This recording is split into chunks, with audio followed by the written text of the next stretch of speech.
అదేనండి మన డార్లింగ్ అండి బాబు. ఎప్పుడో అతని రేంజు టాలీవుడ్ దాటి బాలీవుడ్ దాటి గ్లోబల్ రేంజ్కి వెళ్ళిపోయింది.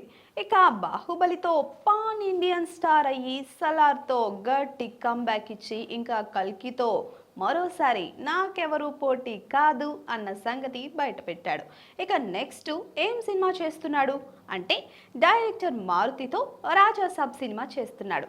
అది ఒక దెయ్యం సినిమా అని, దాంట్లో ప్రభాస్ దెయ్యంలా కనిపిస్తాడని టాక్. అమ్మో, ప్రభాస్ దెయ్యమే అంటే అవును అనాలి మరి. రీసెంట్గా రిలీజ్ అయిన ప్రోమోలో కూడా ఒక పెద్ద కోట, దాంట్లో ప్రభాస్ని ముసలి రాజులా చూపించారు కదా, చూశారు కదా. ఈ సినిమా 2025 సమ్మర్ రిలీజ్లో అంటున్నారన్నమాట. చూడాలి మరి ఎలా ఉంటుందో. ఇక నెక్స్ట్ ప్రభాస్ లైనప్ చూస్తే అమ్మో వామ్మో అనాల్సిందే.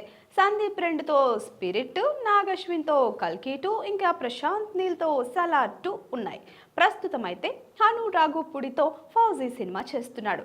ప్రభాస్ ఫౌజీ శరవేగంగా షూటింగ్ జరుపుకుంటోంది.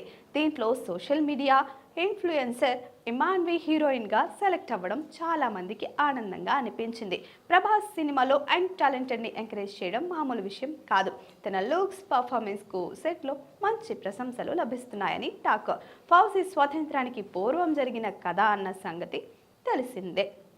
అయితే ఇక్కడ ఒక స్పెషల్ ట్విస్ట్ ఉందండి. యంగ్ క్వీన్ పాత్ర కోసం బాలీవుడ్ ప్రముఖ నటి ఆలియా భట్ని మేకర్స్ పరిశీలిస్తున్నారంట.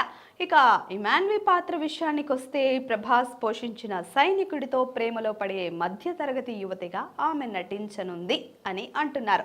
ఈ సినిమా గురించి దర్శకుడు హను రాఘోపూడి మాట్లాడుతూ, ప్రభాస్ గారితో నా సినిమా చాలా సర్ప్రైజ్గా ఉంటుంది. ఈ సినిమా కోసం మునుపు ఎన్నడూ చూడని ప్రపంచాన్ని సృష్టించామని చెప్పాడు. ఇంకా ఈ సినిమా బడ్జెట్ విషయానికి వస్తే 400 కోట్లని సమాచారం అండి.